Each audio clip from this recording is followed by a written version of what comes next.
আপনারা অনেকেই হয়তো এটা দেখেছেন যে কোনো পরিবারে সন্ধ্যের পর কেউ মারা গেলে সেই মৃতদেহকে রাতে দাহ করা হয় না, সেই মৃতদেহকে সকালে দাহ করা হয় এবং সেই মৃতদেহকে কেউ একজন আগলে থাকে সারাক্ষণ।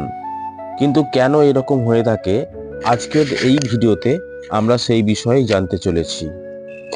গরুর পুরাণে বিস্তারিতভাবে এই ঘটনার সম্পূর্ণ বর্ণনা দেয়া আছে। তাহলে আসুন বন্ধুরা, গরুর পুরাণে সেই বিস্তারিত ঘটনা আমরা জেনে নিই। আপনাদের কাছে অনুরোধ, ভিডিওটি আপনারা সম্পূর্ণ দেখবেন। জন্মিলে মরিতে হবে, অমর কে কোথা রবে।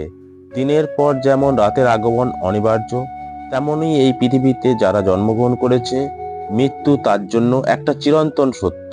অর্থাৎ এই প্রাণী জগতের সব থেকে কঠিন সত্য হলো মৃত্যু।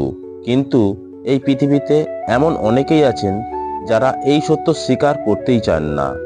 আমাদের হিন্দু ধর্মশাস্ত্রে কোনো ব্যক্তির মৃত্যুর পর তার পার্থিব দেহের সৎকার করা হয় এবং ব্যক্তির মৃত্যু যদি সূর্যাস্তের পর হয় তবে তার দাহ সৎকার পরের দিন সূর্যোদয়ের পর করা হয়। আবার আপনারা হয়তো অনেকেই দেখেছেন যে যদি কোনো ব্যক্তির মৃত্যু সূর্যাস্তের পর হয় তাহলে সেই ব্যক্তির মৃতদেহটিকে একা রাখা হয় না। কিন্তু আপনারা কি জানেন এরকম সময় মৃত্যু হলে কেন মৃতদেহটাকে সারা রাত একা রাখা হয় না? কোনো মৃত ব্যক্তির সব দেহকে কেন সারা রাত একা হয় না, সেটি জানানোর পূর্বে আমরা আপনাদের জানাবো কোন কোন পরিস্থিতিতে মৃত্যু হলে সেই ব্যক্তির সৎকার করা হয় না অথবা কিছু সময়ের জন্য সৎকার স্থগিত রাখা হয়। যদি কোনো ব্যক্তির মৃত্যু সূর্যাস্তের পর হয় তাহলে মৃতদেহটিকে তার পরের দিন সূর্য উদয়ের পর সৎকার করার বিধান রয়েছে। অর্থাৎ সব দেহটিকে সমগ্র রাত্রি জুড়ে বাড়িতে রাখা হয়, পরের দিনে সকালে সৎকার করা হয়। এছাড়াও কোনো ব্যক্তির মৃত্যু পঞ্চক সময় হলে তার দাহ সৎকার পঞ্চক কাল সমাপ্তির পর করা হয়। এর কারণ হিসাবে গরুর পুরাণে বলা হয়েছে কোনো ব্যক্তির মৃত্যু দাহ সৎকার সূর্যাস্তের পর অথবা পঞ্চককালে করা হলে ওই ব্যক্তি মুখ্য লাভ করতে পারে না। আর এই কারণেই ওই ব্যক্তির দাহ সৎকার সূর্য উদয়ের পর করা হয়, অর্থাৎ পঞ্চকাল সমাপ্তির পর করা হয়। এরকম পরিস্থিতিতে মৃতদেহটিকে একটি মুহূর্তের জন্য একা রাখা হয় না এবং সর্বদা একজন ব্যক্তিকে মৃতদেহের নিকট রাখা হয়, কারণ সেক্ষেত্রে কোনো কুকুর বা বিড়ালের মতো প্রাণীরা মৃতদেহটিকে ক্ষত বিক্ষত করতে পারে। এই বিষয়ে গরুর পুরাণে বলা হয়েছে এইরূপ পরিস্থিতিতে মৃত আত্মাটিকে যমালয়ে যাত্রার পথে বিভিন্ন প্রকার কষ্ট ভোগ করতে হয়। এছাড়াও স্বাভাবিক বিচারে পণ্ডিতগণ মনে করেন যে মৃতদেহটি সারা রাত এক স্থানে পড়ে থাকলে বিভিন্ন প্রকার কীট এসে তার চারিদিকে ঘোরাফেরা করতে পারে এবং মৃতদেহটি থেকে দুর্গন্ধ বের হতে পারে। সেই জন্যই মৃতদেহটির পাশে সারা রাত ধূপ জাতীয় কোনো সামগ্রী জ্বালিয়ে রাখা উচিত, যাতে মৃতদেহটি থেকে দুর্গন্ধ ছড়িয়ে না পড়ে।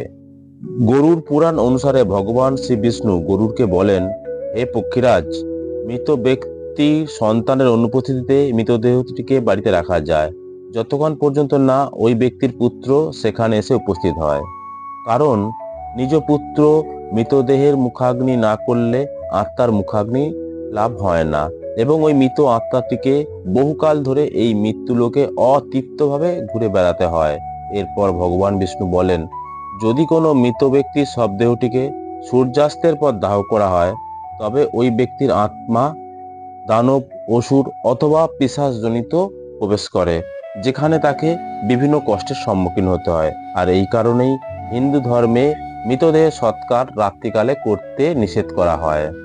ভগবান শ্রীহরি আরো বলেন যে যদি মৃতদেহটিকে রাত্রে একা রাখা হয় তবে তার চারিপাশে ঘুরে বেড়ানো দুষ্ট আত্মারা মৃতদেহটির ভেতরে প্রবেশ করতে পারে এবং এর ফলে ওই মৃত ব্যক্তির সাথে তার পরিবারের লোকজনকেও বিভিন্ন কষ্টের সম্মুখীন হতে হয়।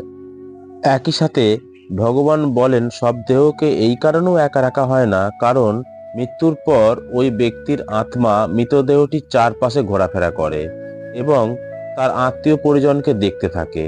কোনো ব্যক্তির মৃত্যুর পর তার স্থূল দেহ থেকে আত্মা বেরিয়ে আসে এবং এই সময় অন্যান্য দুষ্ট আত্মারা ওই মৃত দেহের ভেতরে প্রবেশ করে নিজের অধিকার স্থাপন করতে পারে। আর এই কারণেই মৃতদেহটিকে সারা রাত পাহারা দেওয়ার জন্য কাউকে একজন রাখা হয়। তো বন্ধুরা, ভিডিওটি কেমন লাগলো আমাদের কমেন্ট করে জানান। এই রকম ভিডিও সবার আগে পেতে হলে চ্যানেলটি সাবস্ক্রাইব করে রাখুন। ধন্যবাদ, নমস্কার।